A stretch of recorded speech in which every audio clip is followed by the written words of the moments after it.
Martin Guerre. Alexandre Dumas. Published, 1840. Categories: Non-fiction, History. About Dumas. Alexandre Dumas, P.A.-Diaris born Dumas David à la Pailletterie, July 24, 1802 – December 5, 1870, was a French writer.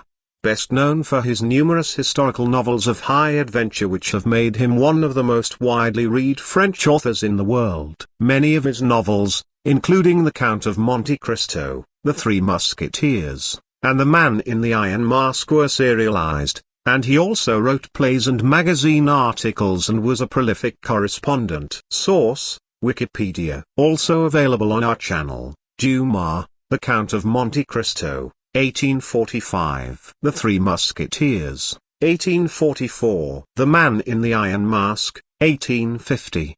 20 years after, 1845. The Borgias, 1840. 10 years later, 1848. The Vicomte of Bragelonne, 1847. The Black Tulip, 1850. Louise de la Valliere, 1849. Ali Pacha, 1840. We are sometimes astonished at the striking resemblance existing between two persons who are absolute strangers to each other, but in fact it is the opposite which ought to surprise us. Indeed, why should we not rather admire a creative power so infinite in its variety that it never ceases to produce entirely different combinations with precisely the same elements?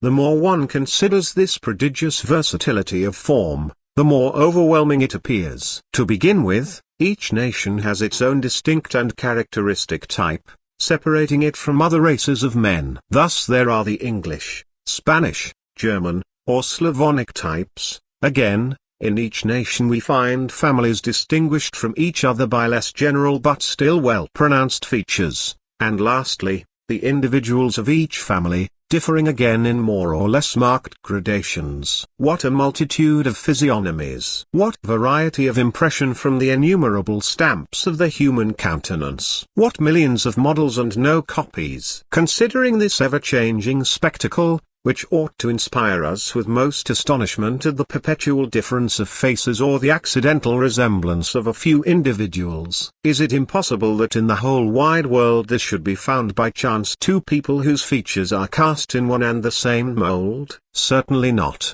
Therefore that which ought to surprise us is not that these duplicates exist here and there upon the earth, but that they are to be met with in the same place, and appear together before our eyes, little accustomed to see such resemblances. From Amphitryon down to our own days, many fables have owed their origin to this fact, and history also has provided a few examples, such as the false Demetrius in Russia, the English Perkin Warbeck, and several other celebrated impostors, whilst the story we now present to our readers is no less curious and strange. On the 10th of August 1557, an inauspicious day in the history of France, the roar of cannon was still heard at 6 in the evening in the plains of Street Quentin, where the French army had just been destroyed by the united troops of England and Spain, commanded by the famous Captain Emmanuel Philibert, Duke of Savoy. An utterly beaten infantry, the Constable Montmorency and several generals taken prisoner, the Duc d'Enghien mortally wounded,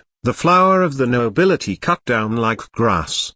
Such were the terrible results of a battle which plunged France into mourning, and which would have been a blot on the reign of Henry II, had not the Duke of Guise obtained a brilliant revenge the following year. In a little village less than a mile from the field of battle were to be heard the groans of the wounded and dying, who had been carried thither from the field of battle. The inhabitants had given up their houses to be used as hospitals, and 2 or 3 barber surgeons went hither and thither, hastily ordering operations which they left to their assistants, and driving out fugitives who had contrived to accompany the wounded under pretence of assisting friends or near relations. They had already expelled a good number of these poor fellows, when, opening the door of a small room, they found a soldier soaked in blood lying on a rough mat, and another soldier apparently attending on him with the utmost care. "Who are you?" said one of the surgeons to the sufferer. "I don't think you belong to our French troops." "Help!" cried the soldier, "only help me. And may God bless you for it." "From the color of that tunic," remarked the other surgeon, I should wager the rascal belongs to some Spanish gentleman. By what blunder was he brought here? For pity's sake, murmured the poor fellow, I am in such pain. Die, wretch, responded the last speaker, pushing him with his foot. Die, like the dog you are. But this brutality, answered as it was by an agonized groan, disgusted the other surgeon. After all, he is a man, and a wounded man who implores help. Leave him to me, René. René went out grumbling, and the one who remained proceeded to examine the wound. A terrible arquebus shot had passed through the leg, shattering the bone. Amputation was absolutely necessary. Before proceeding to the operation, the surgeon turned to the other soldier, who had retired into the darkest corner of the room. And you, who may you be? He asked. The man replied by coming forward into the light. No other answer was needed. He resembled his companion so closely that no one could doubt they were brothers, twin brothers, probably. Both were above middle height, both had olive-brown complexions, black eyes, hooked noses, pointed chins, a slightly projecting lower lip. Both were round-shouldered, though this defect did not amount to disfigurement. The whole personality suggested strength, and was not destitute of masculine beauty. So strong a likeness is hardly ever seen. Even their ages appeared to agree, for one would not have supposed either to be more than 32, and the only difference noticeable, besides the pale countenance of the wounded man, was that he was thin as compared with the moderate fleshiness of the other, also that he had a large scar over the right eyebrow. Look well after your brother's soul, said the surgeon to the soldier, who remained standing. If it is in no better case than his body, it is much to be pitied. Is there no hope? Inquired the socier of the wounded man. The wound is too large and too deep, replied the man of science, to be cauterized with boiling oil, according to the ancient method. Delenduest causa mali, the source of evil must be destroyed, as says the learned Ambrose Bierce. I ought therefore secerfero commoe, that is to say, take off the leg. May God grant that he survive the operation. While seeking his instruments, he looked the supposed brother full in the face, and added, but how is it that you are carrying muskets in opposing armies, for I see that you belong to us, while this poor fellow wears Spanish uniform? Oh, that would be a long story to tell, replied the soldier, shaking his head. As for me, I followed the career which was open to me, and took service of my own free will under the banner of our Lord King Henry II. This man, whom you rightly suppose to be my brother, was born in Biscay, and became attached to the household of the Cardinal of Burgos, and afterwards to the Cardinal's brother, whom he was obliged to follow to the war. I recognized him on the battlefield just as he fell. I dragged him out of a heap of dead, and brought him here. During his recital this individual's features betrayed considerable agitation, but the surgeon did not heed it. Not finding some necessary instruments, my colleague, he exclaimed, must have carried them off. He constantly does this, out of jealousy of my reputation, but I will be even with him yet. Such splendid instruments! They will almost work of themselves, and are capable of imparting some skill even to him, dunce as he is. A broken bar. I shall be back in an hour or two. He must rest, sleep, have nothing to excite him, nothing to inflame the wound, and when the operation is well over, we shall see. May the Lord be gracious to him. Then he went to the door, leaving the poor wretch to the care of his supposed brother. My God, he added, shaking his head, if he survive, it will be by the help of a miracle. Scarcely had he left the room, when the unwounded soldier carefully examined the features of the wounded one. Yes, he murmured between his teeth, they were right in saying that my exact double was to be found in the hostile army. A broken bar. Truly one would not know us apart. A broken bar. I might be surveying myself in a mirror. I did well to look for him in the rear of the Spanish army, and, thanks to the fellow who rolled him over so conveniently with that arquebus shot, I was able to escape the dangers of the melee by carrying him out of it. But that's not all, he thought, still carefully studying the tortured face of the unhappy sufferer. It is not enough to have got out of that. I have absolutely nothing in the world, no home, no resources. Beggar by birth, adventurer by fortune, I have enlisted, and have consumed my pay. I hoped for plunder, and here we are in full flight. What am I to do? Go and drown myself? No, certainly a cannonball would be as good as that. But can't I profit by this chance, and obtain a decent position by turning to my own advantage this curious resemblance, and making some use of this man whom fate has thrown in my way, and who has but a short time to live? Arguing thus, he bent over the prostrate man with a cynical laugh. One might have thought he was Satan watching the departure of a soul too utterly lost to escape him. Alas! Alas! Cried the sufferer, may God have mercy on me. I feel my end is near. Bah! Comrade, drive away these dismal thoughts. Your leg pains you, well they will cut it off. Think only of the other one, and trust in Providence. Water, a drop of water, for heaven's sake. The sufferer was in a high fever. The would-be nurse looked round and saw a jug of water, towards which the dying man extended a trembling hand. A truly infernal idea entered his mind. He poured some water into a gourd which hung from his belt, held it to the lips of the wounded man, and then withdrew it. Oh, I thirst that water.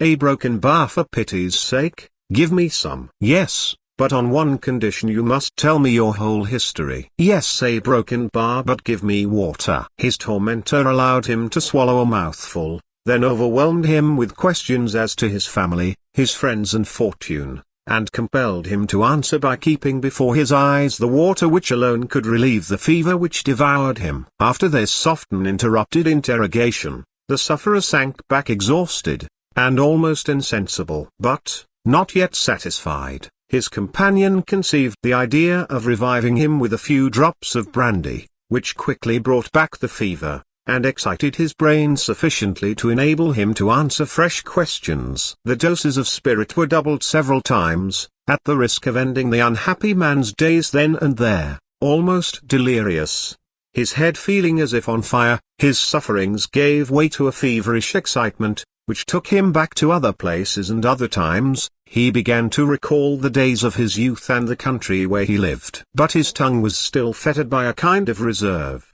His secret thoughts, the private details of his past life were not yet told, and it seemed as though he might die at any moment. Time was passing, night already coming on, and it occurred to the merciless questioner to profit by the gathering darkness. By a few solemn words he aroused the religious feelings of the sufferer, terrified him by speaking of the punishments of another life and the flames of hell, until to the delirious fancy of the sick man he took the form of a judge who could either deliver him to eternal damnation or open the gates of heaven to him. At length, overwhelmed by a voice which resounded in his ear like that of a minister of God, the dying man laid bare his inmost soul before his tormentor, and made his last confession to him. Yet a few moments, and the executioner, he deserves no other name, here hangs over his victim, opens his tunic, seizes some papers and a few coins, half draws his dagger, but thinks better of it, then, contemptuously spurning the victim, as the other surgeon had done. I might kill you, he says, but it would be a useless murder, it would only be hastening your last sigh by an hour or two, and advancing my claims to your inheritance by the same space of time. And he adds mockingly, farewell, my brother. The wounded soldier utters a feeble groan. The adventurer leaves the room. 4 months later, a woman sat at the door of a house at one end of the village of Artigues, near Aix, and played with a child about 9 or 10 years of age. Still young, she had the brown complexion of southern women, and her beautiful black hair fell in curls about her face. Her flashing eyes occasionally betrayed hidden passions, concealed, however, beneath an apparent indifference and lassitude, and her wasted form seemed to acknowledge the existence of some secret grief. An observer would have divined a shattered life, a withered happiness, a soul grievously wounded. Her dress was that of a wealthy peasant, and she wore one of the long gowns with hanging sleeves which were in fashion in the 16th century. The house in front of which she sat belonged to her, so also the immense field which adjoined the garden. Her attention was divided between the play of her son and the orders she was giving to an old servant, when an exclamation from the child startled her. "Mother!" he cried, "Mother, there he is!" She looked where the child pointed, and saw a young boy turning the corner of the street. "Yes," continued the child, "that is the lad who, when I was playing with the other boys yesterday, called me all sorts of bad names." "What sort of names, my child?" "There was one I did not understand, but it must have been a very bad one, for the other boys all pointed at me, and left me alone. He called me and he said it was only what his mother had told him. He called me a wicked bastard." His mother's face became purple with indignation. "What?" she cried, "they dared? A broken bar, what an insult!" "What does this bad word mean, mother?" asked the child, half frightened by her anger. "Is that what they call poor children who have no father?" His mother folded him in her arms. "Oh," she continued, "it is an infamous slander. These people never saw your father, they have only been here 6 years, and this is the 8th since he went away. But this is abominable. We were married in the church, we came at once to live in this house, which was my marriage portion, and my poor Martin has relations and friends here who will not allow his wife to be insulted." "Say rather, his widow," interrupted a solemn voice. "Ah, uncle," exclaimed the woman, turning towards an old man who had just emerged from the house. "Yes, Bertrand," continued the newcomer, "you must get reconciled to the idea that my nephew has ceased to exist. I am sure he was not such a fool as to have remained all this time without letting us hear from him. He was not the fellow to go off at a tangent, on account of a domestic quarrel which you have never vouchsafed to explain to me, and to retain his anger during all these 8 years. Where did he go? What did he do? We none of us know, neither you nor I, nor anybody else. He is assuredly dead, and lies in some graveyard far enough from here. May God have mercy on his soul."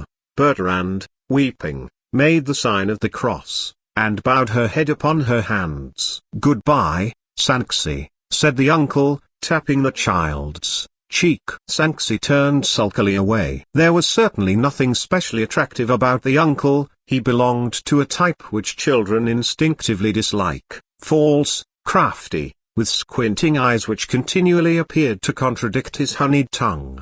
"Bertrand," he said, "your boy is like his father before him, and only answers my kindness with rudeness." "Forgive him," answered the mother, "he is very young, and does not understand the respect due to his father's uncle. I will teach him better things. He will soon learn that he ought to be grateful for the care you have taken of his little property." No doubt," said the uncle, trying hard to smile. "I will give you a good account of it, for I shall only have to reckon with you two in future. Come, my dear, believe me, your husband is really dead, and you have sorrowed quite enough for a good-for-nothing fellow. Think no more of him." So saying, he departed, leaving the poor young woman a prey to the saddest thoughts.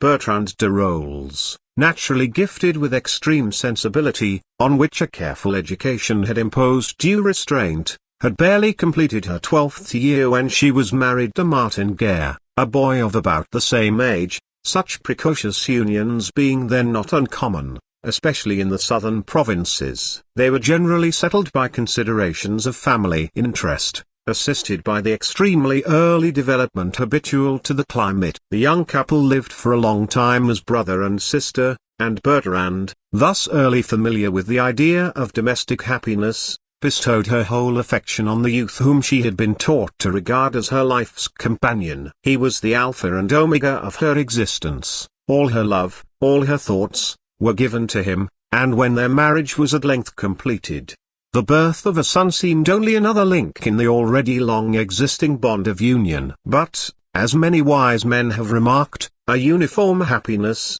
which only attaches women more and more, has often upon men a precisely contrary effect, and so it was with Martin Guerre. Of a lively and excitable temperament, he wearied of a yoke which had been imposed so early, and, anxious to see the world and enjoy some freedom, he one day took advantage of a domestic difference, in which Bertrand owned herself to have been wrong, and left his house and family. He was sought and awaited in vain.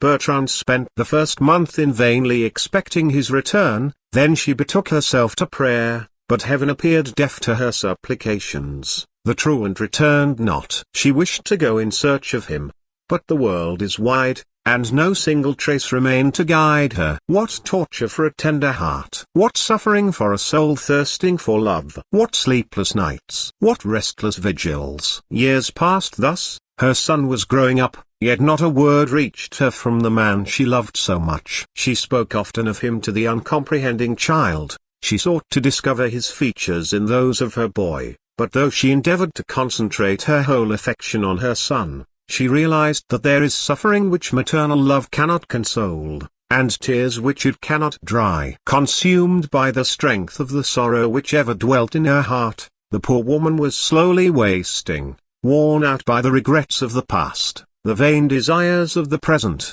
and the dreary prospect of the future. And now she had been openly insulted, her feelings as a mother wounded to the quirk, and her husband's uncle, instead of defending and consoling her, could give only cold counsel and unsympathetic words. Pierre Guerre, indeed, was simply a thorough egotist. In his youth he had been charged with usury. No one knew by what means he had become rich, for the little drapery trade which he called his profession did not appear to be very profitable. After his nephew's departure it seemed only natural that he should pose as the family guardian, and he applied himself to the task of increasing the little income, but without considering himself bound to give any account to Bertrand. So, once persuaded that Martin was no more, he was apparently not unwilling to prolong a situation so much to his own advantage. Night was fast coming on. In the dim twilight distant objects became confused and indistinct. It was the end of autumn,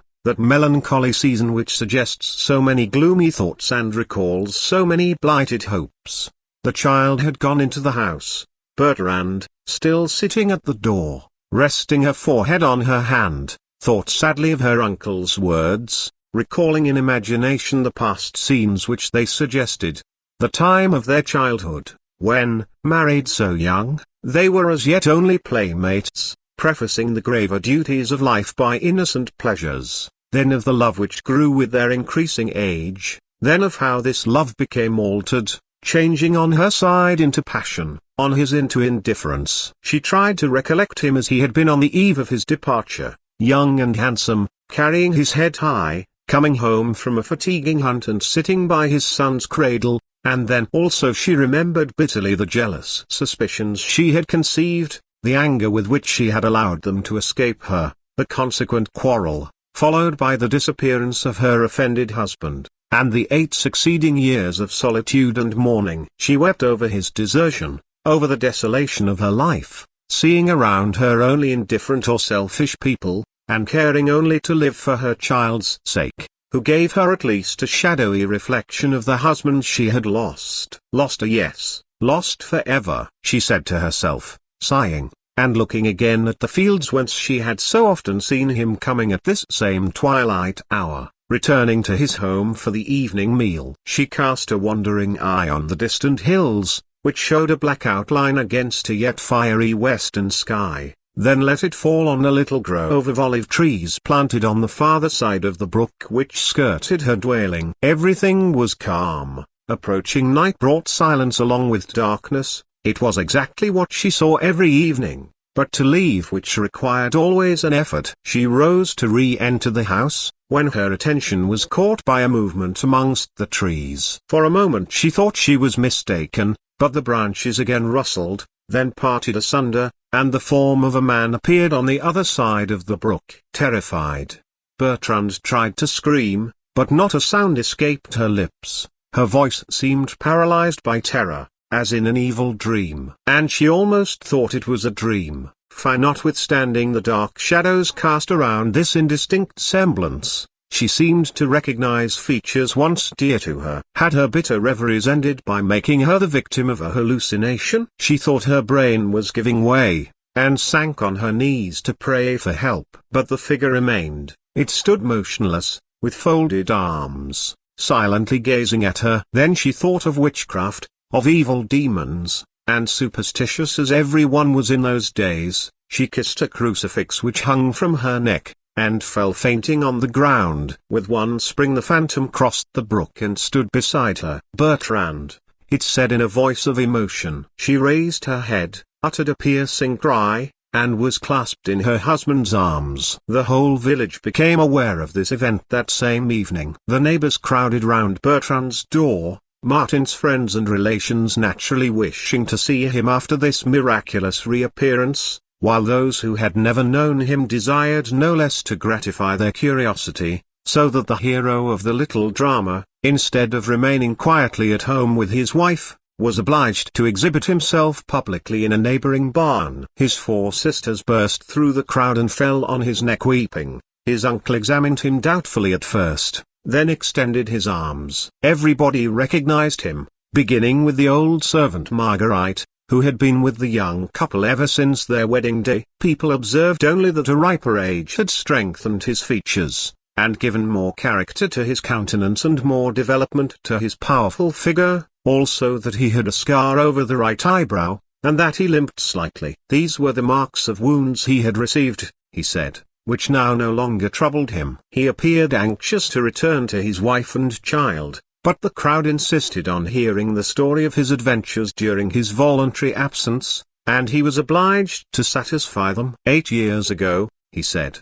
the desire to see more of the world had gained an irresistible mastery over him. He yielded to it, and departed secretly. A natural longing took him to his birthplace in Biscay, where he had seen his surviving relatives. There he met the Cardinal of Burgos, who took him into his service, promising him profit, hard knocks to give and take, and plenty of adventure. Some time after, he left the cardinal's household for that of his brother, who, much against his will, compelled him to follow him to the war and bear arms against the French. Thus he found himself on the Spanish side on the day of St. Quentin, and received a terrible gunshot wound in the leg. Being carried into a house in an adjoining village, he fell into the hands of a surgeon, who insisted that the leg must be amputated immediately, but who left him for a moment, and never returned. Then he encountered a good old woman, who dressed his wound and nursed him night and day, so that in a few weeks he recovered,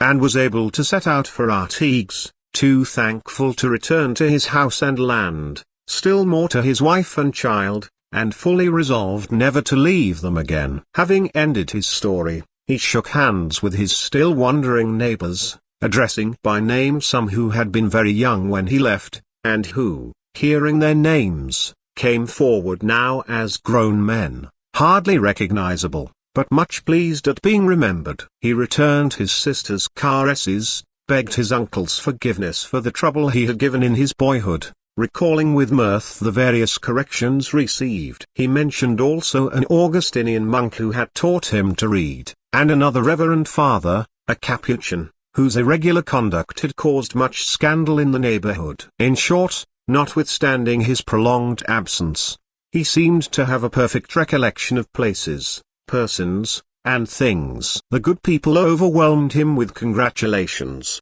vying with one another in praising him for having the good sense to come home, and in describing the grief and the perfect virtue of his Bertrand. Emotion was excited, many wept, and several bottles from Martin Guerre's cellar were emptied. At length the assembly dispersed, uttering many exclamations about the extraordinary chances of fate, and retired to their own homes, excited, astonished, and gratified, with the one exception of old Pierre Guerre, who had been struck by an unsatisfactory remark made by his nephew, and who dreamed all night about the chances of pecuniary loss augured by the latter's return. It was midnight before the husband and wife were alone and able to give vent to their feelings.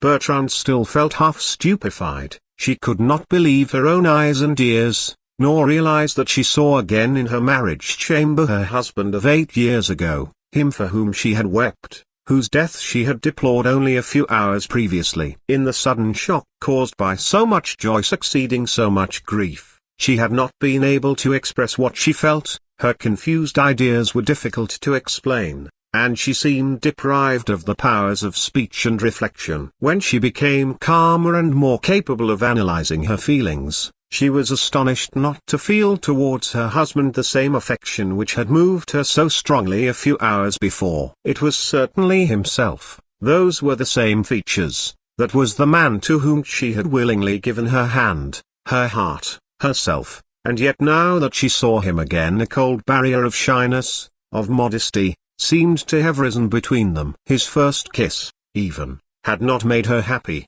She blushed and felt sad in Edda, a curious result of the long absence. She could not define the changes wrought by years in his appearance. His countenance seemed harsher, yet the lines of his face, his outer man, his whole personality, did not seem altered, but his soul had changed its nature. A different mind looked forth from those eyes. Bertrand knew him for her husband, and yet she hesitated. Even so, Penelope, on their return of Ulysses, required a certain proof to confirm the evidence of her eyes, and her long-absent husband had to remind her of secrets known only to herself. Martin, however, as if he understood Bertrand's feeling and divined some secret mistrust, used the most tender and affectionate phrases, and even the very pet names which close intimacy had formerly endeared to them. "My queen," he said, "my beautiful dove, can you not lay aside your resentment? Is it still so strong that no submission can soften it? Cannot my repentance find grace in your eyes? My Bertrand, my Bertha, my Bertaranilla, as I used to call you." She tried to smile, but stopped short, puzzled. The names were the very same, but the inflection of voice quite different. Martin took her hands in his. "What pretty hands! Do you still wear my ring?" "Yes, here it is, and with it the sapphire ring I gave you the day Sanxi was born." Bertrand did not answer, but she took the child and placed him in his father's arms. Martin showered caresses on his son, and spoke of the time when he carried him as a baby in the garden, lifting him up to the fruit trees, so that he could reach and try to bite the fruit. He recollected one day when the poor child got his leg terribly torn by thorns, and convinced himself, not without emotion, that the scar could still be seen. Bertrand was touched by this display of affectionate recollections, and felt vexed at her own coldness. She came up to Martin and laid her hand in his. He said gently, "My departure caused you great grief. I now repent what I did. But I was young, I was proud, and your reproaches were unjust." "Ah," said she, "you have not forgotten the cause of our quarrel? It was little Rose, our neighbor, whom you said I was making love to, because you found us together at the spring in the little wood. I explained that we met only by chance, besides, she was only a child, but you would not listen, and in your anger forgive me, Martin, forgive me," she interrupted, in confusion. "In your blind anger you took up, I know not what, something which lay handy, and flung it at me. And here is the mark," he continued, smiling, "this scar, which is still to be seen." "Oh, Martin!" Bertrand exclaimed, "can you ever forgive me?" "As you see," Martin replied, kissing her tenderly. Much moved, Bertrand swept aside his hair, and looked at the scar visible on his forehead. "But," she said, with surprise not free from alarm, "this scar seems to me like a fresh one." "Ah," Martin explained, with a little embarrassment, "it reopened lately. But I had thought no more about it." "Let us forget it, Bertrand. I should not like a recollection which might make you think yourself less dear to me than you once were." And he drew her upon his knee. She repelled him gently. "Send the child to bed," said Martin. "Tomorrow shall be for him. Tonight you have the first place. Bertrand, you only." The boy kissed his father and went. Bertrand came and knelt beside her husband, regarding him attentively with an uneasy smile, which did not appear to please him by any means. "What is the matter?" said he. "Why do you examine me thus?" "I do not know. Forgive me, oh, forgive me. A broken bar, but the happiness of seeing you was so great and unexpected, it is all like a dream. I must try to become accustomed to it. Give me some time to collect myself. Let me spend this night in prayer. I ought to offer my joy and my thanksgiving to Almighty God." "Not so," interrupted her husband, passing his arms round her neck and stroking her beautiful hair. "No, 'tis to me that your first thoughts are due. After so much weariness, my rest is in again beholding you, and my happiness after so many trials will be found in your love. That help has supported me throughout, and I long to be assured that it is no illusion." So saying, he endeavored to raise her. "Oh," she murmured, "I pray you leave me." "What?" he exclaimed angrily. Bertrand, is this your love? Is it thus you keep faith with me? You will make me doubt the evidence of your friends. You will make me think that indifference, or even another love You insult me, said Bertrand, rising to her feet. He caught her in his arms. No, no, I think nothing which could wound you, my queen, and I believe your fidelity, even as before, you know, on that first journey, when you wrote me these loving letters which I have treasured ever since. Here they are. And he drew forth some papers, on which Bertrand recognized her own handwriting. Yes, he continued, I have read and reread them a broken bar. See, you spoke then of your love and the sorrows of absence. But why all this trouble and terror? You tremble, just as you did when I first received you from your father's hands a broken bar. It was here, in this very room, a broken bar. You begged me then to leave you, to let you spend the night in prayer, but I insisted, do you remember? And pressed you to my heart, as I do now. Oh, she murmured weakly, of pity. But the words were intercepted by a kiss, and the remembrance of the past, the happiness of the present, resumed their sway. The imaginary terrors were forgotten, and the curtains closed around the marriage bed.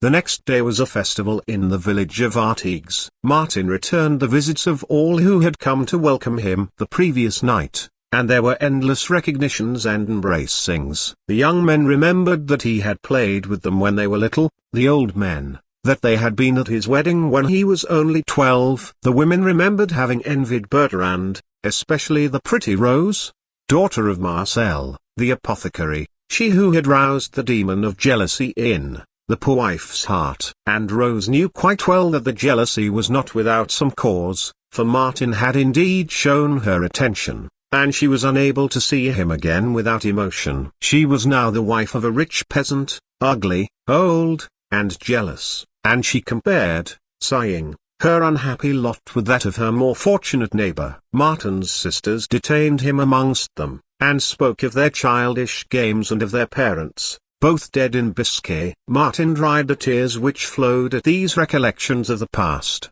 and turned their thoughts to rejoicing. Banquets were given and received. Martin invited all his relations and former friends. An easy gaiety prevailed. It was remarked that the hero of the feast refrained from wine. He was thereupon reproached, but answered that on account of the wounds he had received he was obliged to avoid excess. The excuse was admitted, the result of Martin's precautions being that he kept a clear head on his shoulders, while all the rest had their tongues loosed by drunkenness. Ah! Exclaimed one of the guests, who had studied a little medicine, Martin is quite right to be afraid of drink. Wounds which have thoroughly healed may be reopened and inflamed by intemperance, and wine in the case of recent wounds is deadly poison. Men have died on the field of battle in an hour or two merely because they had swallowed a little brandy. Martin Guerre grew pale, and began a conversation with the pretty Rose, his neighbor. Bertrand observed this, but without uneasiness. She had suffered too much from her former suspicions. Besides, her husband showed her so much affection that she was now quite happy. When the first few days were over, Martin began to look into his affairs.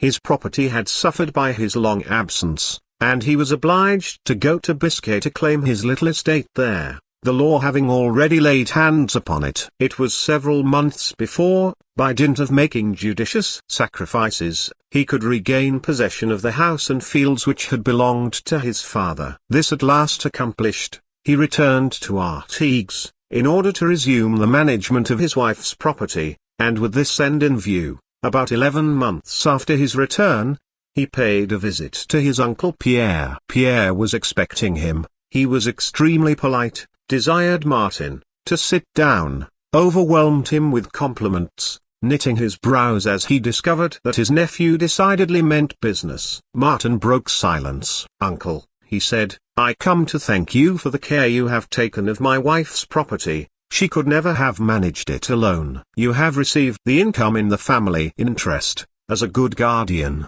I expected no less from your affection. But now that I have returned, and am free from other cares, we will go over the accounts, if you please." His uncle coughed and cleared his voice before replying, then said slowly, as if counting his words, "Sir, it is all accounted for. my dear nephew, heaven be praised. I don't owe you anything." "What?" exclaimed the astonished Martin. "But the whole income was well and properly employed in the maintenance of your wife and child." "What?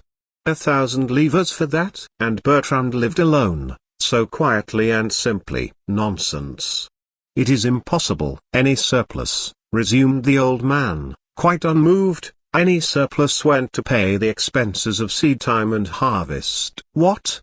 At a time when labor costs next to nothing?" "Here is the account," said Pierre. "Then the account is a false one," returned his nephew. Pierre thought it advisable to appear extremely offended and angry, and Martin, exasperated at his evident dishonesty, took still higher ground, and threatened to bring an action against him. Pierre ordered him to leave the house, and suiting actions to words, took hold of his arm to enforce his departure. Martin, furious, turned and raised his fist to strike. "What? Strike your uncle, wretched boy!" exclaimed the old man. Martin's hand dropped, but he left the house uttering reproaches and insults, among which Pierre distinguished "Cheat that you are." "That is a word I shall remember," cried the angry old man, slamming his door violently. Martin brought an action before the judge at Trioux, and in course of time obtained a decree, which, reviewing the accounts presented by Pierre, disallowed them, and condemned the dishonest guardian to pay his nephew 400 livres for each year of his administration. The day on which this sum had to be disbursed from his strong box the old usurer vowed vengeance, but until he could gratify his hatred he was forced to conceal it, and to receive attempts at reconciliation with a friendly smile. It was not until 6 months later, on the occasion of a joyous festivity, that Martin again set foot in his uncle's house. The bells were ringing for the birth of a child. There was great gaiety at Bertrand's house, where all the guests were waiting on the threshold for the godfather in order to take the infant to church, and when Martin appeared, escorting his uncle, who was adorned with a huge bouquet for the occasion, and who now came forward and took the hand of Rose, the pretty godmother, there were cries of joy on all sides. Bertrand was delighted at this reconciliation, and dreamed only of happiness. She was so happy now, her long sorrow was atoned for, her regret was at an end, her prayers seemed to have been heard, the long interval between the former delights and the present seemed wiped out as if the bond of union had never been broken, and if she remembered her grief at all, it was only to intensify the new joys by comparison. She loved her husband more than ever, he was full of affection for her, and she was grateful for his love. The past had now no shadow, the future no cloud, and the birth of a daughter, drawing still closer the links which united them, seemed a new pledge of felicity. Alas! The horizon which appeared so bright and clear to the poor woman was doomed soon again to be overcast. The very evening of the christening party, a band of musicians and jugglers happened to pass through the village, and the inhabitants showed themselves liberal. Pierre asked questions, and found that the leader of the band was a Spaniard. He invited the man to his own house, and remained closeted with him for nearly an hour, dismissing him at length with a refilled purse. 2 days later the old man announced to the family that he was going to Picardy to see a former partner on a matter of business, and he departed accordingly, saying he should return before long. The day on which Bertrand again saw her uncle was, indeed, a terrible one. She was sitting by the cradle of the lately born infant, watching for its awakening, when the door opened, and Pierre Guerre strode in. Bertrand drew back with an instinct of terror as soon as she saw him, for his expression was at once wicked and joyful, an expression of gratified hate, of mingled rage and triumph, and his smile was terrible to behold. She did not venture to speak, but motioned him to a seat. He came straight up to her, and raising his head, said loudly, "Kneel down at once, Madame, kneel down, and ask pardon from Almighty God." "Are you mad, Pierre?" she replied, gazing at him in astonishment. "You, at least, ought to know that I am not." "Pray for forgiveness!" And what for, in heaven's name? "For the crime in which you are an accomplice." "Please explain yourself." "Oh," said Pierre, with bitter irony, "a woman always thinks herself innocent as long as her sin is hidden. She thinks the truth will never be known, and her conscience goes quietly to sleep, forgetting her faults. Here is a woman who thought her sins nicely concealed, chance favored her, an absent husband, probably no more, another man so exactly like him in height, face, and manner that everyone else is deceived. Is it strange that a weak, sensitive woman, wearied of widowhood, should willingly allow herself to be imposed on?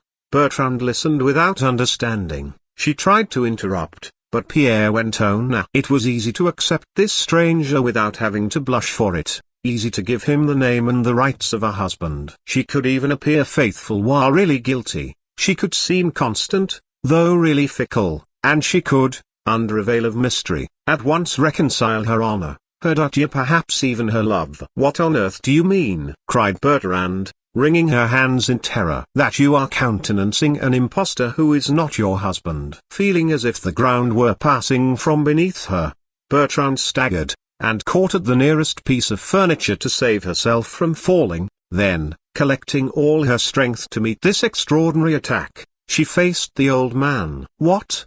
My husband, your nephew, an impostor? Don't you know it?" This cry, which came from her heart, convinced Pierre that she did not know, and that she had sustained a terrible shock. He continued more quietly, "What? Bertrand, is it possible you were really deceived?" "Pierre, you are killing me, your words are torture." "No more mystery, I entreat." "What do you know? What do you suspect? Tell me plainly at once." "Have you courage to hear it?" "I must," said the trembling woman. "God is my witness that I would willingly have kept it from you, but you must know, if only for the safety of your soul entangled in so deadly a snare, a broken bar. There is yet time, if you follow my advice. Listen, the man with whom you are living, who dares to call himself Martin Guerre, is a cheat, an impostor.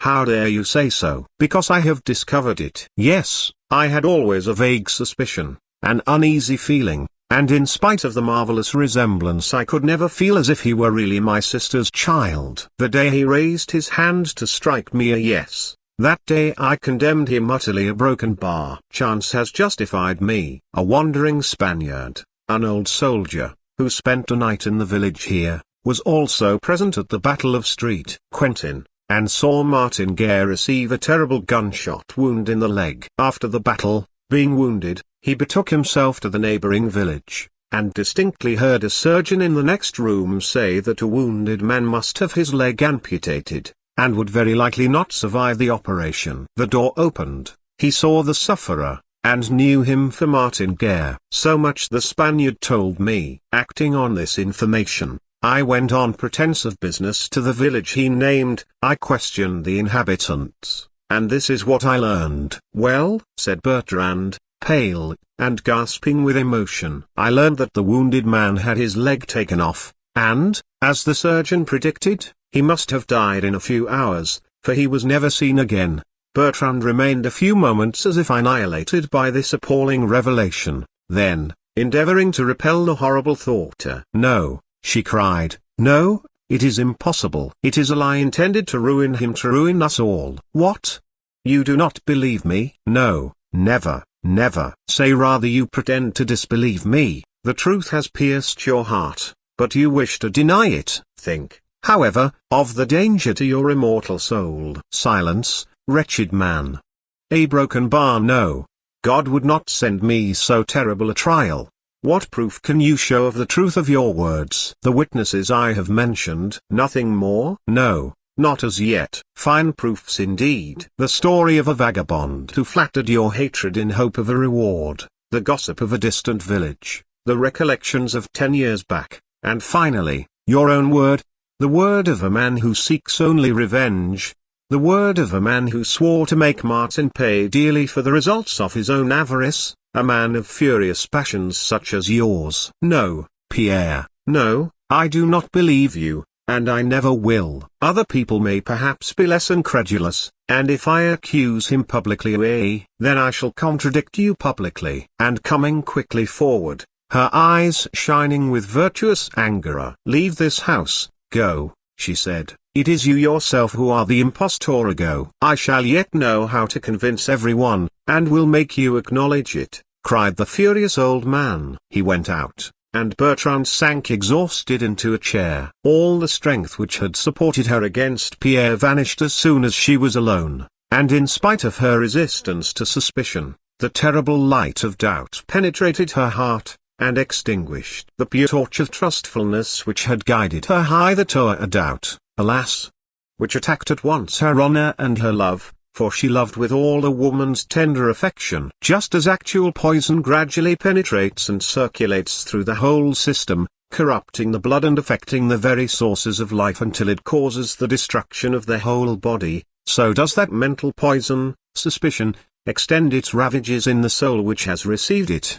Bertrand remembered with terror her first feelings at the sight of the returned Martin Guerre, her involuntary repugnance, her astonishment at not feeling more in touch with the husband whom she had so sincerely regretted. She remembered also, as if she saw it for the first time, that Martin, formerly quick, lively, and hasty-tempered, now seemed thoughtful, and fully master of himself. This change of character she had supposed due to the natural development of age. She now trembled at the idea of another possible cause. Some other little details began to occur to her mind of the forgetfulness or abstraction of her husband as to a few insignificant things. Thus it sometimes happened that he did not answer to his name of Martin, also that he mistook the road to a hermitage, formerly well known to them both, and again that he could not answer when addressed in Basque, although he himself had taught her the little she knew of this language. Besides, since his return,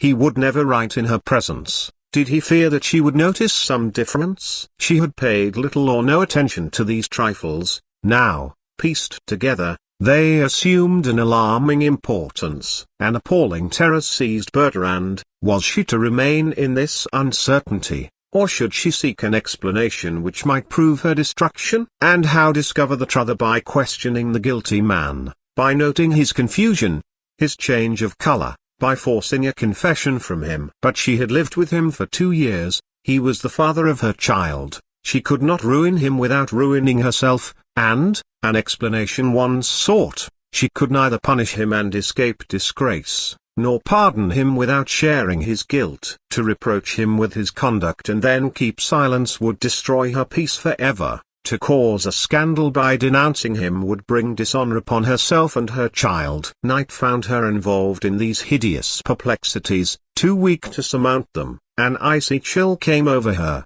she went to bed, and awoke in a high fever. For several days she hovered between life and death, and Martin Guerre bestowed the most tender care upon her. She was greatly moved thereby, having one of those impressionable minds which recognize kindness fully as much as injury. When she was a little recovered and her mental power began to return, she had only a vague recollection of what had occurred, and thought she had had a frightful dream. She asked if Pierre Guerre had been to see her, and found he had not been near the house. This could only be explained by the scene which had taken place, and she then recollected all the accusation Pierre had made, her own observations which had confirmed it, all her grief and trouble. She inquired about the village news. Pierre, evidently, had kept silence. Why? Had he seen that his suspicions were unjust, or was he only seeking further evidence? She sank back into her cruel uncertainty, and resolved to watch Martin closely, before deciding as to his guilt or innocence.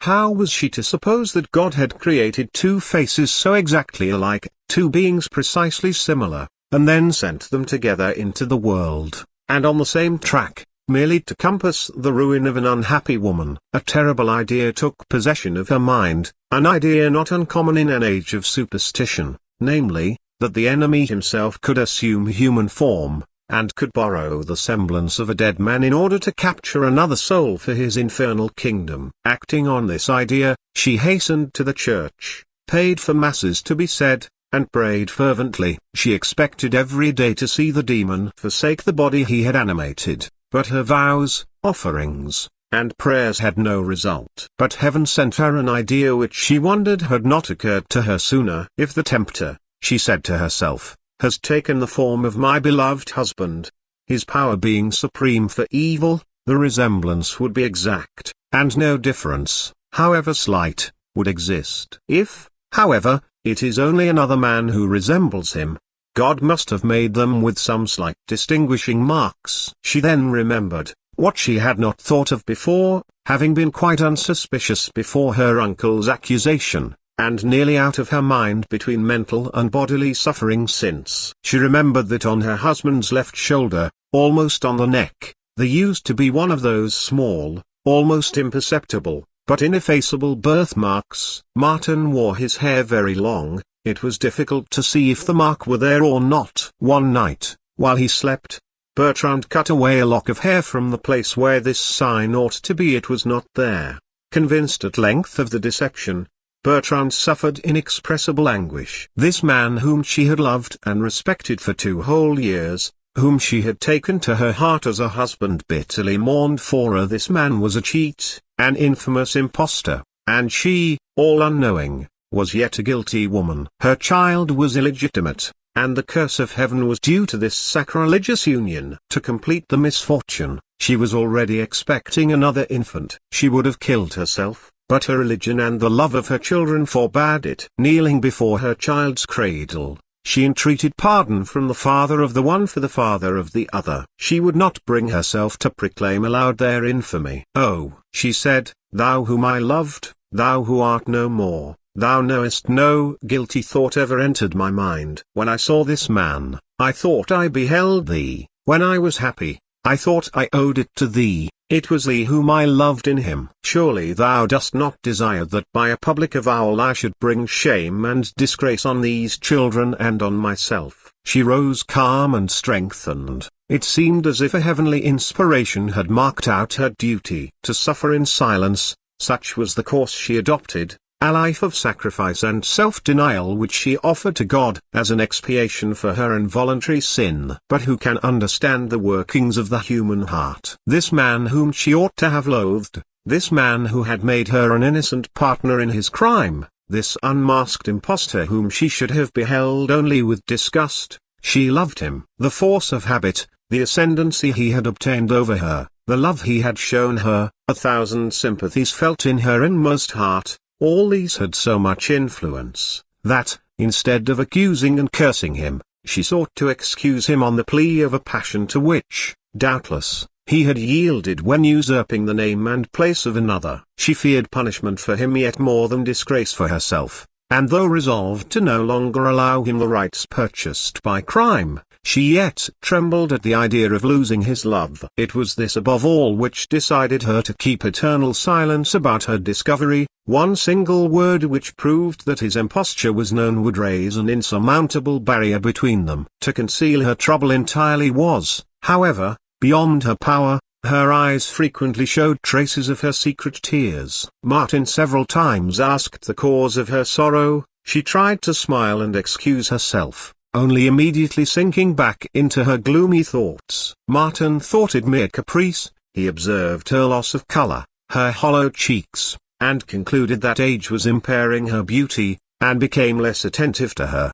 His absences became longer and more frequent, and he did not conceal his impatience and annoyance at being watched, for her looks hung upon his, and she observed his coldness and change with much grief. Having sacrificed all in order to retain his love, she now saw it slowly slipping away from her. Another person also observed attentively. Pierre Guerre, since his explanation with Bertrand, had apparently discovered no more evidence, and did not dare to bring an accusation without some positive proofs. Consequently he lost no chance of watching the proceedings of his supposed nephew, silently hoping that chance might put him on the track of a discovery. He also concluded from Bertrand's state of melancholy that she had convinced herself of the fraud, but had resolved to conceal it. Martin was then endeavoring to sell a part of his property, and this necessitated frequent interviews with the lawyers of the neighboring town. Twice in the week he went to Rayeux, and to make the journey easier, used to start horseback about 7 in the evening, sleep at Rayeux, and return the following afternoon. This arrangement did not escape his enemy's notice, who was not long in convincing himself that part of the time ostensibly spent on this journey was otherwise employed. Towards 10 o'clock on the evening of a dark night, the door of a small house lying about half a gunshot from the village opened gently for the exit of a man wrapped in a large cloak, followed by a young woman, who accompanied him some distance. Arrived at the parting point, they separated with a tender kiss and a few murmured words of adieu. The lover took his horse, which was fastened to a tree, mounted, and rode off towards Rieux. When the sounds died away, the woman turned slowly and sadly towards her home, but as she approached the door a man suddenly turned the corner of the house and barred her away. Terrified, she was on the point of crying for help, when he seized her arm and ordered her to be silent. "Rose," he whispered, "I know everything. That man is your lover. In order to receive him safely, you send your old husband to sleep by means of a drug stolen from your father's shop. This intrigue has been going on for a month. Twice a week, at 7 o'clock, your door is opened to this man, who does not proceed on his way to the town until 10. I know your lover. He is my nephew." Petrified with terror, Rose fell on her knees and implored mercy. "Yes," replied Pierre, "you may well be frightened. I have your secret. I have only to publish it and you are ruined forever." "You will not do it," entreated the guilty woman, clasping her hands. "I have only to tell your husband," continued Pierre, "that his wife has dishonored him, and to explain the reason of his unnaturally heavy sleep. He will kill me. No doubt, he is jealous. He is an Italian. He will know how to avenge himself even as I do." "But I never did you any harm," Rose cried in despair. "Oh! Have pity, have mercy, and spare me." "On one condition." "What is it?" "Come with me." Terrified almost out of her mind, Rose allowed him to lead her away. Bertrand had just finished her evening prayer, and was preparing for bed, when she was startled by several knocks at her door. Thinking that perhaps some neighbor was in need of help, she opened it immediately, and to her astonishment beheld a disheveled woman whom Pierre grasped by the arm. He exclaimed vehemently, "Here is thy judge. Now, confess all to Bertrand." Bertrand did not at once recognize the woman, who fell at her feet, overcome by Pierre's threats. "Tell the truth here," he continued, "or I go and tell it to your husband, at your own home." "Ah, madam, kill me," said the unhappy creature, hiding her face. "Let me rather die by your hand than his." Bertrand, bewildered, did not understand the position in the least, but she recognized Rosie. "But what is the matter, madam? Why are you here at this hour, pale and weeping? Why has my uncle dragged you hither?" "I am to judge you, does he say?" "Of what crime are you guilty?" "Martin might answer that, if he were here," remarked Pierre. A lightning flash of jealousy shot through Bertrand's soul at these words. All her former suspicions revived. "What?" she said, "my husband? What do you mean?" "That he left this woman's house only a little while ago, that for a month they have been meeting secretly." "You are betrayed. I have seen them and she does not dare to deny it." "Have mercy!" cried Rose, still kneeling. The cry was a confession. Bertrand became pale as death. "Oh God!" she murmured, "deceived, betrayed and by him." "For a month past," repeated the old man. "Oh! The wretch!" she continued, with increasing passion. "Then his whole life is a lie. He has abused my credulity. He now abuses my love. He does not know me. He thinks he can trample on me, in whose power are his fortune, his honor, his very life itself." Then, turning to Rosie, "And you, miserable woman, by what unworthy artifice did you gain his love? Was it by witchcraft, or some poisonous philtre learned from your worthy father?" "Alas! No, madam, my weakness is my only crime, and also my only excuse. I loved him, long ago, when I was only a young girl, and these memories have been my ruin." "Memories? What? Did you also think you were loving the same man? Are you also his dupe? Or are you only pretending, in order to find a rag of excuse to cover your wickedness?" It was now Rose who failed to understand. Bertrand continued, with growing excitement, "Yes, it was not enough to usurp the rights of a husband and father, he thought to play his part still better by deceiving the mistress, also a broken bar." "Ah! It is amusing, is it not? You also, Rose, you thought he was your old lover. Well, I at least am excusable. I the wife, who only thought she was faithful to her husband. "What does it all mean?" asked the terrified Rose. "It means that this man is an impostor and that I will unmask him." "Revenge. Revenge." Pierre came forward. "Bertrand," he said, "so long as I thought you were happy, when I feared to disturb your peace, I was silent, I repressed my just indignation, and I spared the usurper of the name and rights of my nephew. Do you now give me leave to speak?" "Yes," she replied in a hollow voice. "You will not contradict me?" By way of answer she sat down by the table and wrote a few hasty lines with a trembling hand, then gave them to Pierre, whose eyes sparkled with joy. "Yes," he said, "vengeance for him, but for her pity. Let this humiliation be her only punishment." I promised silence in return for confession. Will you grant it? Bertrand assented with a contemptuous gesture. "Go, fear not," said the old man, and Rose went out. Pierre also left the house. Left to herself, Bertrand felt utterly worn out by so much emotion. Indignation gave way to depression. She began to realize what she had done, and the scandal which would fall on her own head. Just then her baby awoke, and held out its arms, smiling, and calling for its father. Its father, was he not a criminal? Yes. But was it for her to ruin him, to invoke the law, to send him to death, after having taken him to her heart, to deliver him to infamy which would recoil on her own head and her child's and on the infant which was yet unborn? If he had sinned before God, was it not for God to punish him? If against herself, ought she not rather to overwhelm him with contempt, but to invoke the help of strangers to expiate this offense, to lay bare the troubles of her life, to unveil the sanctuary of the nuptial couch, in short, to summon the whole world to behold this fatal scandal? Was not that what in her imprudent anger she had really done? She repented bitterly of her haste. She sought to avert the consequences, and notwithstanding the night and the bad weather, she hurried at once to Pierre's dwelling, hoping at all costs to withdraw her denunciation. He was not there. He had at once taken a horse and started for Aix.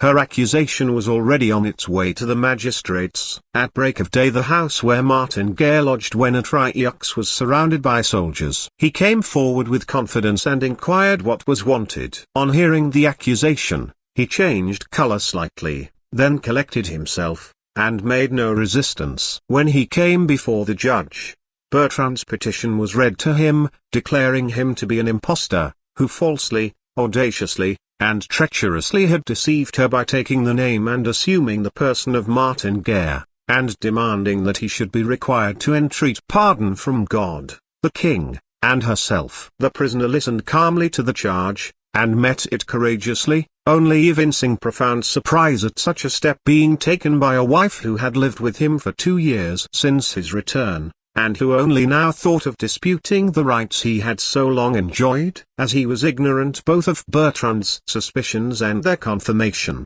and also of the jealousy which had inspired her accusation, his astonishment was perfectly natural, and did not at all appear to be assumed. He attributed the whole charge to the machinations of his uncle, Pierre Guerre, an old man, he said, who, being governed entirely by avarice and the desire of revenge, now disputed his marriage rights, in order the better to deprive him of his property, which might be worth from 16 to 1800 livres. In order to attain his end, this wicked man had not hesitated to pervert his wife's mind, and at the risk of her own dishonor had instigated this calumnious charge, a horrible and unheard of thing in the mouth of a lawful wife. "Ah, I do not blame her," he cried. "She must suffer more than I do, if she really entertains doubts such as these, but I deplore her readiness to listen to these extraordinary calumnies originated by my enemy." The judge was a good deal impressed by so much assurance. The accused was relegated to prison, whence he was brought 2 days later to encounter a formal examination. He began by explaining the cause of his long absence, originating, he said, in a domestic quarrel, as his wife well remembered. He there related his life during these 8 years. At first he wandered over the country, wherever his curiosity and the love of travel led him. He then had crossed the frontier, revisited Biscay, where he was born, and having entered the service of the Cardinal of Burgos, He passed thence into the army of the King of Spain. He was wounded at the Battle of Street Quentin, conveyed to a neighboring village, where he recovered, although threatened with amputation. Anxious to again behold his wife and child, his other relations and the land of his adoption, he returned to Artigues, where he was immediately recognized by everyone, including the identical Pierre Guerre, his uncle, who now had the cruelty to disavow him. In fact, the latter had shown him special affection up to the day when Martin required an account of his stewardship. Had he only had the cowardice to sacrifice his money and thereby defraud his children, he would not today be charged as an impostor. But,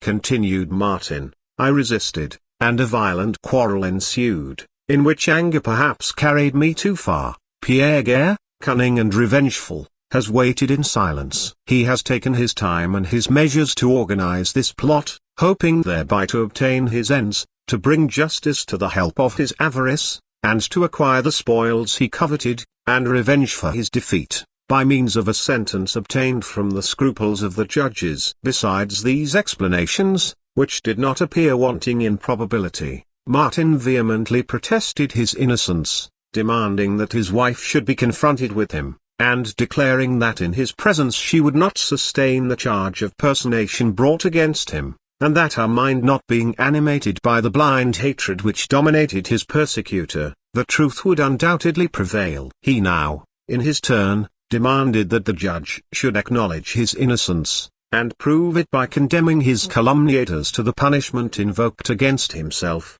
that his wife, Bertrand de Rolls, should be secluded in some house where her mind could no longer be perverted, and, finally, that his innocence should be declared, and expenses and compensations awarded him. After this speech, delivered with warmth, and with every token of sincerity, he answered without difficulty all the interrogations of the judge. The following are some of the questions and answers, just as they have come down to us. A. In what part of Biscay were you born? In the village of Ames, province of Guipuscoa.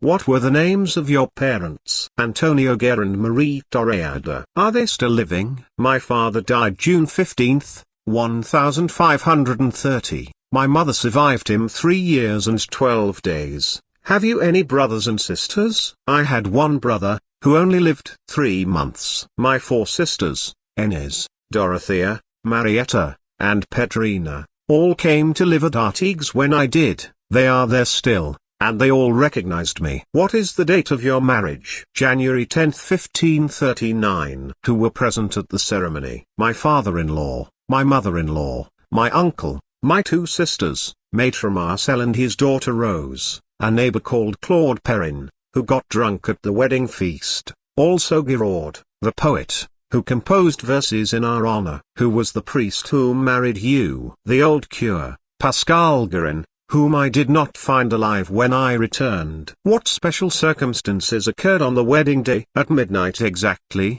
our neighbor, Catherine Bohier, brought us the repast which is known as Median Oc. This woman has recognized me, as also our old Marguerite, who has remained with us ever since the wedding. What is the date of your son's birth? February 10, 1548, 9 years after our marriage. I was only 12 when the ceremony took place, and did not arrive at manhood till several years later. Give the date of your leaving Artigues. It was in August 1549. As I left the village, I met Claude Perrin and the cure Pascal, and took leave of them. I went towards Bvise, and I passed through Orleans, Bourges, Limoges, Bordeaux, and Toulouse. If you want the names of people whom I saw and to whom I spoke, you can have them. What more can I say? Never, indeed, was there a more apparently veracious statement. All the doings of Martin Guerre seemed to be most faithfully described, and surely only himself could thus narrate his own actions. As the historian remarks, alluding to the story of Amphitryon, Mercury himself could not better reproduce all Sosia's actions, gestures, and words, than did the false Martin Guerre those of the real one. In accordance with the demand of the accused, Bertrand de Rolls was detained in seclusion, in order to remove her from the influence of Pierre Guerre.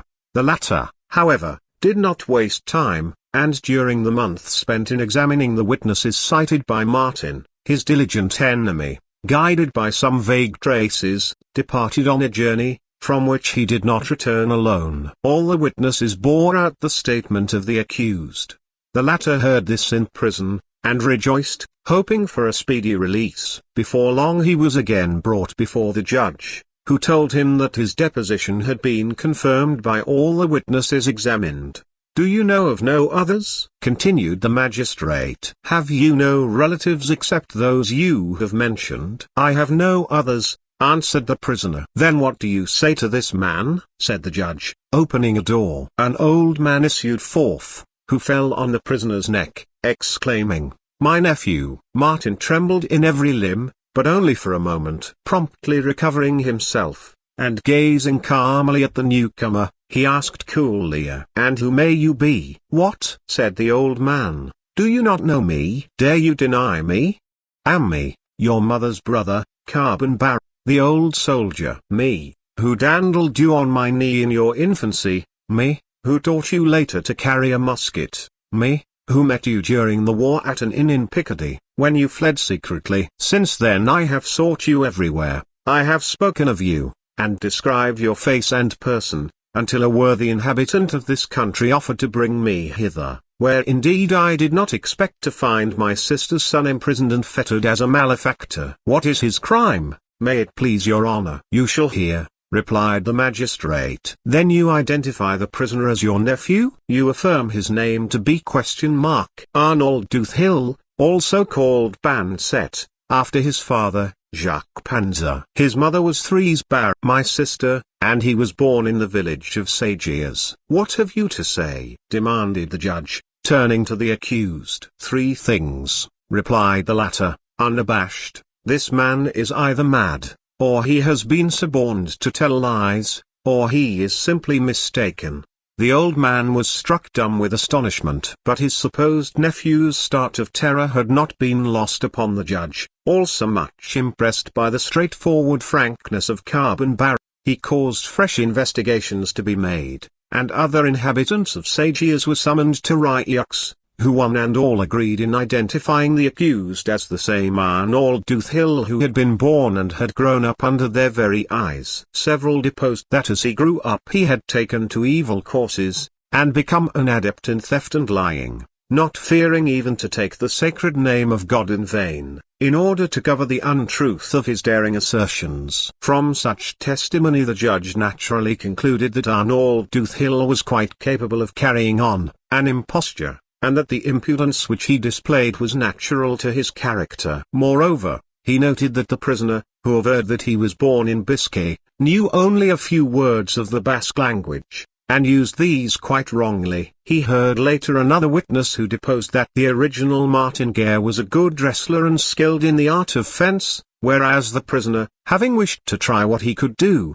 showed no skill whatever. Finally, a shoemaker was interrogated, and his evidence was not the least damning. Martin Guerre, he declared, required 12 holes to lace his boots, and his surprise had been great when he found those of the prisoner had only 9. Considering all these points, and the cumulative evidence, the judge of Ryux set aside the favorable testimony, which he concluded had been the outcome of general credulity, imposed on by an extraordinary resemblance. He gave due weight also to Bertrand's accusation, although she had never confirmed it, and now maintained an obstinate silence, and he pronounced a judgment by which Arnold Duthil was declared attainted and convicted of imposture, and was therefore condemned to be beheaded, after which his body should be divided into 4 quarters, and exposed at the 4 corners of the town. This sentence, as soon as it was known, caused much diversity of opinion in the town. The prisoner's enemies praised the wisdom of the judge,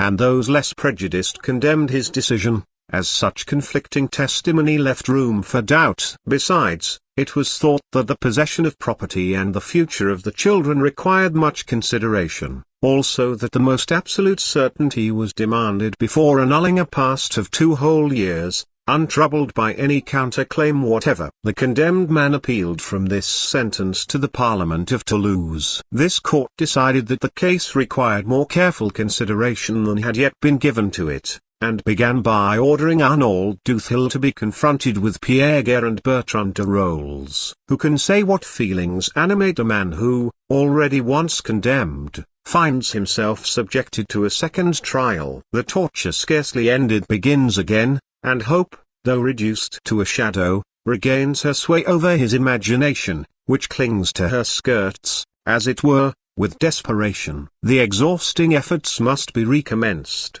It is the last struggle, a struggle which is more desperate in proportion as there is less strength to maintain it. In this case the defendant was not one of those who are easily cast down. He collected all his energy, all his courage, hoping to come victoriously out of the new combat which lay before him. The magistrates assembled in the great hall of the Parliament, and the prisoner appeared before them. He had first to deal with Pierre, and confronted him calmly, letting him speak, without showing any emotion. He then replied with indignant reproaches, dwelling on Pierre's greed and avarice, his vows of vengeance, the means employed to work upon Bertrand, his secret maneuvers in order to gain his ends, and the unheard-of animosity displayed in hunting up accusers, witnesses, and calumniators. He defied Pierre to prove that he was not Martin Guerre, his nephew, inasmuch as Pierre had publicly acknowledged and embraced him, and his tardy suspicions only dated from the time of their violent quarrel. His language was so strong and vehement, that Pierre became confused and was unable to answer, and the encounter turned entirely in Arnauld's favor, who seemed to overawe his adversary from a height of injured innocence, while the latter appeared as a disconcerted slanderer. The scene of his confrontation with Bertrand took a wholly different character. The poor woman, pale, cast down, worn by sorrow, came staggering before the tribunal, in an almost fainting condition. She endeavored to collect herself, but as soon as she saw the prisoner she hung her head and covered her face with her hands. He approached her and besought her in the gentlest accents not to persist in an accusation which might send him to the scaffold, not thus to avenge any sins he might have committed against her, although he could not reproach himself with any really serious fault. Bertrand started, and murmured in a whisper, and rose. "Ah!" Arnauld exclaimed, astonished at this revelation. His part was instantly taken. Turning to the judge, "Sir, gentlemen," he said, "my wife is a jealous woman. 10 years ago, when I left her, she had formed these suspicions, they were the cause of my voluntary exile. Today she again accuses me of guilty relations with the same person. I neither deny nor acknowledge them, but I affirm that it is the blind passion of jealousy which, aided by my uncle's suggestions, guided my wife's hand when she signed this denunciation." Bertrand remained silent. "Do you dare," he continued, turning towards her, "do you dare to swear before God that jealousy did not inspire you with the wish to ruin me?" "And you," she replied, "dare you swear that I was deceived in my suspicions?" "You see, gentlemen," exclaimed the prisoner triumphantly, "her jealousy breaks forth before your eyes. Whether I am, or am not, guilty of the sin she attributes to me, is not the question for you to decide. Can you conscientiously admit the testimony of a woman who, after publicly acknowledging me, after receiving me in her house, after living 2 years in perfect amity with me, has, in a fit of angry vengeance, thought she could give the lie to all her words and actions? Ah, Bertrand," he continued, "if it only concerned my life I think I could forgive a madness of which your love is both the cause and the excuse, but you are a mother, think of that. My punishment will recoil on the head of my daughter, who is unhappy enough to have been born since our reunion, and also on our unborn child, which you condemn beforehand to curse the union which gave it being. Think of this.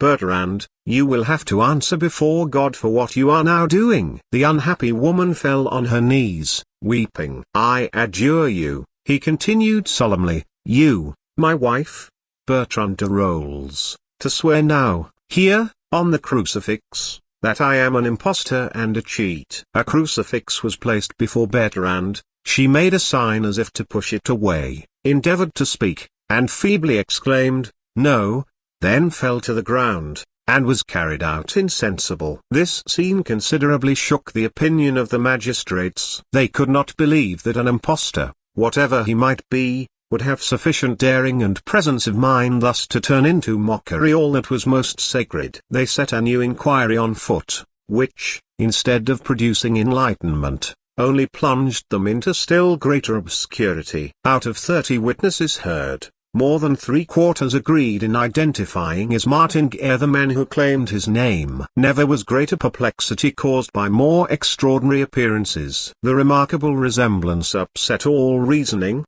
Some recognized him as Arnauld Duthil, and others asserted the exact contrary. He could hardly understand Basque, some said, though born in Biscay. Was that astonishing, seeing he was only 3 when he left the country? He could neither wrestle nor fence well, but having no occasion to practice these exercises he might well have forgotten them. The shoemaker who made his shoes aforetime, thought he took another measure, but he might have made a mistake before or be mistaken now. The prisoner further defended himself by recapitulating the circumstances of his first meeting with Bertrand, on his return, the 1,001 little details he had mentioned which he only could have known, also the letters in his possession, all of which could only be explained by the assumption that he was the veritable Martin Guerre. Was it likely that he would be wounded over the left eye and leg as the missing man was supposed to be? Was it likely that the old servant, that the 4 sisters, his uncle Pierre, many persons to whom he had related facts known only to himself, that all the community in short, would have recognized him? And even the very intrigue suspected by Bertrand, which had aroused her jealous anger, this very intrigue, if it really existed, was it not another proof of the verity of his claim, since the person concerned, as interested and as penetrating as the legitimate wife, had also accepted him as her former lover?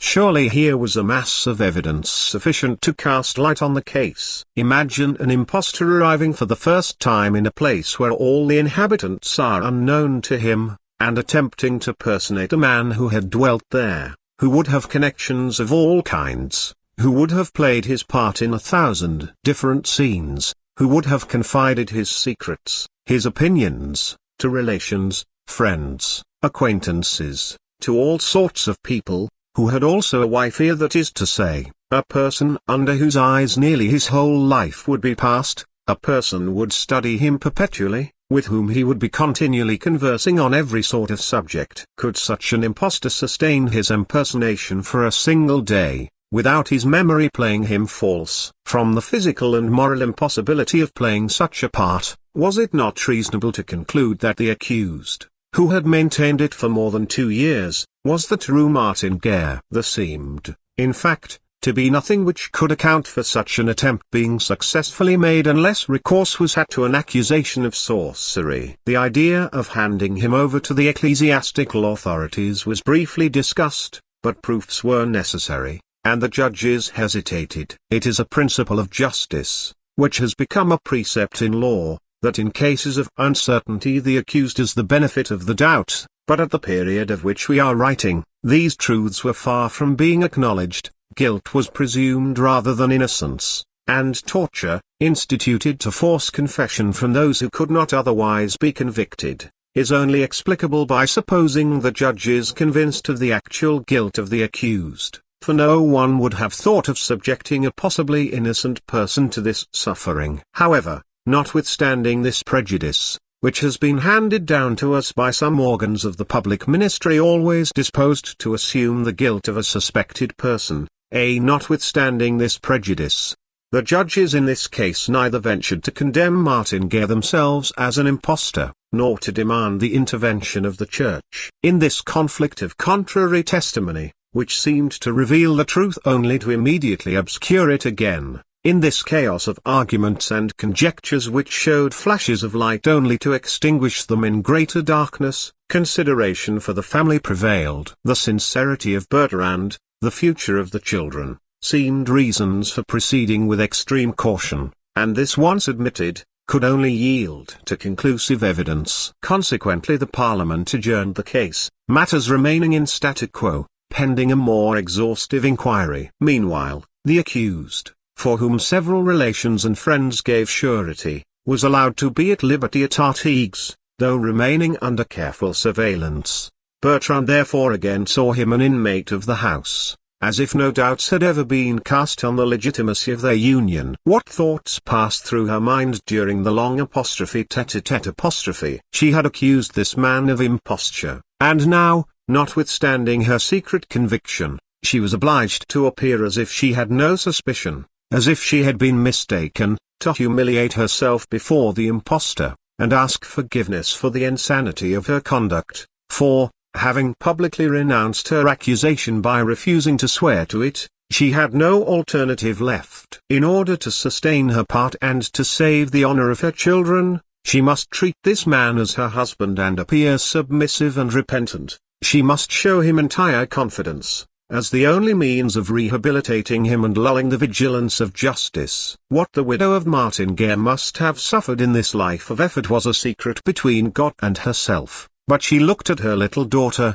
she thought of her fast approaching confinement, and took courage. One evening, towards nightfall, she was sitting near him in the most private corner of the garden, with her little child on her knee, whilst the adventurer, sunk in gloomy thoughts, absently stroked Sanxie's fair head. Both were silent, for at the bottom of their hearts each knew the other's thoughts, and, no longer able to talk familiarly, nor daring to appear estranged, they spent, when alone together, long hours of silent dreariness. All at once a loud uproar broke the silence of their retreat. They heard the exclamations of many persons, cries of surprise mixed with angry tones, hasty footsteps. Then the garden gate was flung violently open, and old Marguerite appeared, pale, gasping, almost breathless.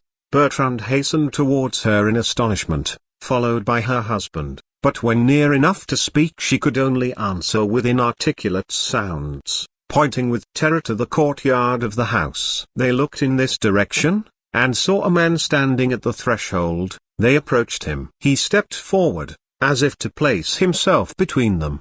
He was tall, dark, his clothes were torn, he had a wooden leg, his countenance was stern. He surveyed Bertrand with a gloomy look, she cried aloud, and fell back insensible. A broken bar she recognized her real husband. Arnold Duthil stood petrified. While Marguerite, distracted herself, endeavored to revive her mistress, the neighbors, attracted by the noise, invaded the house, and stopped, gazing with stupefaction at this astonishing resemblance. The two men had the same features, the same height, the same bearing, and suggested one being in two persons. They gazed at each other in terror, and in that superstitious age the idea of sorcery and of infernal intervention naturally occurred to those present. All crossed themselves, expecting every moment to see fire from heaven strike one or other of the two men, or that the earth would engulf one of them. Nothing happened, however, except that both were promptly arrested,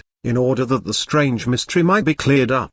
The wearer of the wooden leg, interrogated by the judges, related that he came from Spain, where first the healing of his wound, and then the want of money, had detained him hitherto. He had travelled on foot, almost a beggar. He gave exactly the same reasons for leaving Artigues as had been given by the other Martin Guerre, namely, a domestic quarrel caused by jealous suspicion, the desire of seeing other countries, and an adventurous disposition. He had gone back to his birthplace, in Biscay, thence he entered the service of the Cardinal of Burgos, then the Cardinal's brother had taken him to the war, and he had served with the Spanish troops, at the Battle of Street Quintanilla. His leg had been shattered by an arquebus ball. So far his recital was the counterpart of the one already heard by the judges from the other man. Now, they began to differ. Martin Guerre stated that he had been conveyed to a house by a man whose features he did not distinguish, that he thought he was dying, and that several hours elapsed of which he could give no account, being probably delirious, that he suffered later intolerable pain, and on coming to himself, found that his leg had been amputated. He remained long between life and death, but he was cared for by peasants who probably saved his life. His recovery was very slow. He discovered that in the interval between being struck down in the battle and recovering his senses, his papers had disappeared, but it was impossible to suspect the people who had nursed him with such generous kindness of theft. After his recovery, being absolutely destitute, he sought to return to France and again see his wife and child, He had endured all sorts of privations and fatigues, and at length, exhausted, but rejoicing at being near the end of his troubles, he arrived, suspecting nothing, at his own door. Then the terror of the old servant, a few broken words, made him guess at some misfortune, and the appearance of his wife and of a man so exactly like himself stupefied him. Matters had now been explained, and he only regretted that his wound had not at once ended his existence. The whole story bore the impress of truth, but when the other prisoner was asked what he had to say, he adhered to his first answers, maintaining their correctness, and again asserted that he was the real Martin Guerre, and that the new claimant could only be Unabridged, the clever impostor, who was said to resemble himself so much that the inhabitants of Sagias had agreed in mistaking him for the said Arnold. The two Martin Guerres were then confronted without changing the situation in the least, the first showing the same assurance, the same bold and confident bearing, while the second, calling on God and men to bear witness to his sincerity, deplored his misfortune in the most pathetic terms. The judge's perplexity was great. The affair became more and more complicated, the question remained as difficult, as uncertain as ever. All the appearances and evidences were at variance, probability seemed to incline towards one, sympathy was more in favor of the other, but actual proof was still wanting. At length a member of the Parliament, M. Dumas, proposed as a last chance before resorting to torture, that final means of examination in a barbarous sage, that Bertrand should be placed between the two rivals, trusting, he said, that in such a case a woman's instinct would divine the truth. Consequently the two Martin Guerres were brought before the Parliament, and a few moments after Bertrand was led in, weak, pale, hardly able to stand, being worn out by suffering and advanced pregnancy. Her appearance excited compassion, and all watched anxiously to see what she would do. She looked at the two men, who had been placed at different ends of the hall, and turning from him who was nearest to her, went and knelt silently before the man with the wooden leg. Then, joining her hands as if praying for mercy, she wept bitterly. So simple and touching an action roused the sympathy of all present. Unabridged grew pale, and everyone expected that Martin Guerre, rejoiced at being vindicated by this public acknowledgment, would raise his wife and embrace her. But he remained cold and stern, and in a contemptuous tone. "Your tears, madam," he said, "they do not move me in the least, neither can you seek to excuse your credulity by the examples of my sisters and my uncle. A wife knows her husband more intimately than his other relations, as you prove by your present action. And if she is deceived, it is because she consents to the deception. You are the sole cause of the misfortunes of my house, and to you only shall I ever impute them." Thunderstruck by this reproach, the poor woman had no strength to reply, and was taken home more dead than alive. The dignified language of this injured husband made another point in his favor. Much pity was felt for Bertrand, as being the victim of an audacious deception. But everybody agreed that thus it beseemed the real Martin Guerre to have spoken. After the ordeal gone through by the wife had been also essayed by the sisters and other relatives, who one and all followed Bertrand's example and accepted the newcomer, the court, having fully deliberated, passed the following sentence, which we transcribe literally: "Having reviewed the trial of Arnold or Pancet, calling himself Martin Guerre, a prisoner in the Conciergerie, who appeals from the decision of the Judge of Rieux, etc., we declare that this court negatives the appeal and defense of the said Arnold, and as punishment and amends for the imposture, deception, assumption of name and of person, adultery, rape, sacrilege, theft, larceny, and other deeds committed by the aforesaid and causing the above-mentioned trial, this court has condemned and condemns him to do penance before the church of Artigues, kneeling, clad in his shirt only, bareheaded and barefoot, a halter on his neck, and a burning torch in his hand, and there he shall ask pardon from God, from the king, and from justice, from the said Martin Guerre and Bertrand de Rolls, husband and wife, and this done, the aforesaid shall be delivered into the hands of the executioners of the king's justice, who shall lead him through the customary streets and crossroads of the aforesaid place of Artigues, and the halter on his neck, shall bring him before the house of the aforesaid Martin Guerre, where he shall be hung and strangled upon a gibbet erected for this purpose, after which his body shall be burned, and for various reasons and considerations thereunto moving the court, it has awarded and awards the goods of the aforesaid Arnold Hill, apart from the expenses of justice, to the daughter born unto him by the aforesaid Bertrand de Rolls, under pretence of marriage falsely asserted by him, having thereto assumed the name and person of the aforesaid Martin Guerre, by this man's deceiving the aforesaid de Rolls. And moreover the court has exempted and exempts from this trial the aforesaid Martin Guerre and Bertrand de Rolls, also the said Pierre Guerre,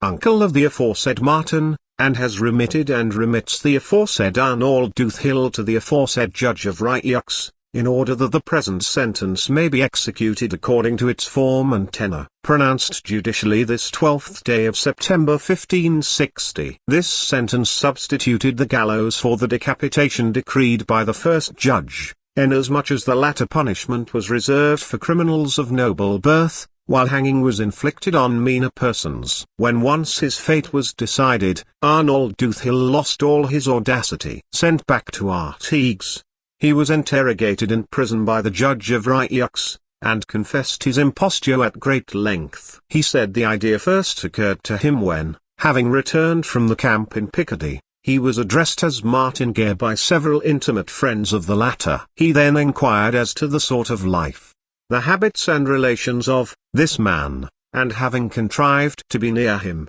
had watched him closely during the battle. He saw him fall, carried him away, and then, as the reader has already seen, excited his delirium to the utmost in order to obtain possession of his secrets. Having thus explained his successful imposture by natural causes, which excluded any idea of magic or sorcery, he protested his penitence, implored the mercy of God, and prepared himself for execution as became a Christian.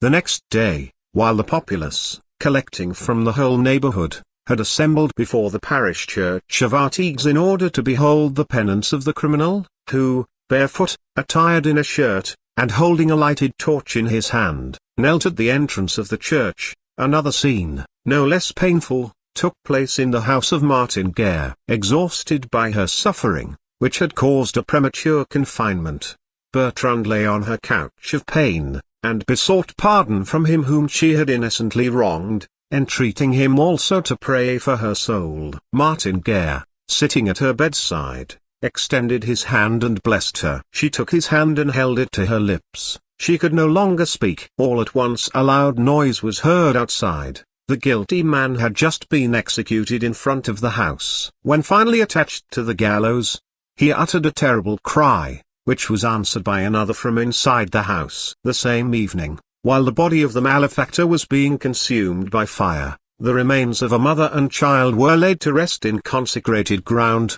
The end. Thank you for listening Free Audiobooks channel. If you like the audiobook, please do not forget to click like and subscribe buttons.